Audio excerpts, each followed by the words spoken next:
এজন চিনেমাৰ ছুপাৰষ্টাৰ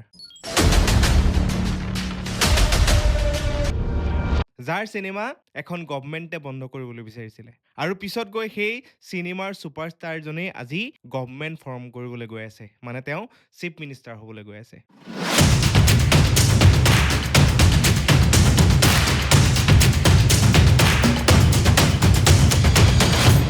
হয় আপোনালোকে হয়তো ধৰিব পাৰিছে মই তামিলনাডুৰ পলিটিক্সৰ কথা ক'বলৈ গৈ আছো তামিলনাডুত বিজয়ে নতুনকৈ ফৰ্ম কৰা টিভি-কে দলে এইবাৰ ইতিহাস ৰচি পেলাই চৰকাৰ গঠন কৰিবলৈ গৈ আছে প্ৰায় 100ৰো অধিক আসন দখল কৰি পেলাই সংখ্যাগৰিষ্ঠতা লাভ কৰি ডিএমকে এআইডিএমকে দুয়োটা দলকে বহু পিছত ৰাখি টিভি-কে এবাৰ চৰকাৰ গঠন কৰিবলৈ গৈ আছে তো আশ্চৰ্যজনক কথা চিনেমাৰ কায়দাৰে যি ধৰণে বিজয়ে ডায়লগ দিছিলে সেই ধৰণেই কিন্তু আজি সেই ডায়লগ বাস্তৱত ৰূপান্তৰিত হ'বলৈ গৈ আছে তেওঁ অকল চিনেমাৰে হিৰো হৈ নাথাকিলে তেওঁ বাস্তৱ জগতৰো এগৰাকী কিন্তু হিৰো হিচাপত পৰিগণিত হ'ল এইটো কিন্তু তামিলনাডুৰ পলিটিকেল হিষ্ট্ৰীত প্ৰথম ঘটনা নহয় 1970ত এম জি ৰামচন্দ্ৰন এম.জি.আৰ বুলি যাক কোৱা হয় তেখেতেও কিন্তু অনুৰূপ ঘটনা কৰিছিলে সেই সময়ত এম.জি.আৰ এজন ডাঙৰ চিনেমা এক্টৰ আছিলে ছুপাৰষ্টাৰ আছিলে বিজয়হঁতৰ নিচিনাই তেওঁ সেই সময়ত এক পলিটিকেল জোৱাৰ আনি তামিলনাডুত চৰকাৰ গঠন কৰিবলৈ সক্ষম হৈছিলে 1977ত প্ৰথমবাৰৰ বাবে 1980ত আকৌ তেওঁ 1984ত তিনিবাৰকৈ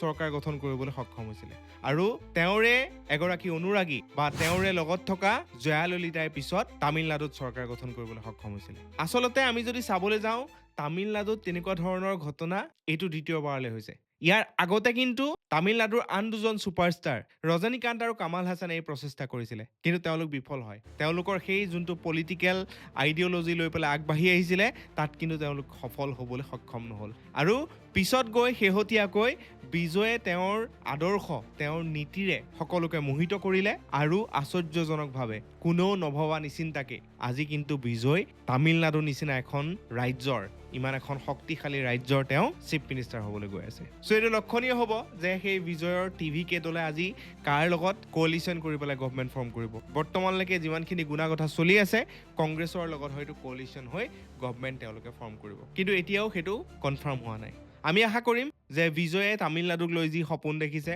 সেই সপোন যাতে বাস্তৱত ৰূপায়িত কৰিবলৈ সক্ষম হয় আৰু এইটো লক্ষণীয় হ'ব যে বিজয়ে তেওঁৰ এই পলিটিকেল যাত্ৰা কিমান দিনলৈকে ধৰি ৰাখিব পাৰে তেওঁ এম জি ৰামচন্দ্ৰনক চেৰ পেলাই যাব পাৰেনে বা এম জি ৰামচন্দ্ৰনৰ যি পপুলাৰিটি আছিলে সেই পপুলাৰিটি তেওঁ অতিক্ৰম কৰিবলৈ সক্ষম হ'বনে এইটো কিন্তু লক্ষণীয় হ'ব বৰ্তমান গোটেই ভাৰততে ৰাজনীতিৰ ধুমুহা চলি আছে সেই সময়তে কিন্তু টিভি-কেৰ যি এই জয় হ'ল এই জয়ে কিন্তু আটাইতকৈ বেছি চৰ্চা লাভ কৰিছে সো আপোনালোকে ভাবেনে যে অসমত কেতিয়াবা এনেকুৱা কোনোবা এজন ব্যক্তিৰ জন্ম হ'বনে যি এক নতুন ৰাজনীতিৰ সৃষ্টি কৰিব পাৰিব যি এক নতুন আদৰ্শ নীতি লৈ পেলাই টিভি-কেৰ দৰে বিজয়ৰ দৰে এক ৰাজনীতিৰ ধুমুহা সৃষ্টি কৰিব পাৰিব বা অসমৰ ৰাজনীতিৰ প্ৰেক্ষাপট সলনি কৰিব পাৰিব তেনেকুৱা কোনোবা আছেনে যদি আছে আপোনালোকে কমেণ্টত জনাব ধন্যবাদ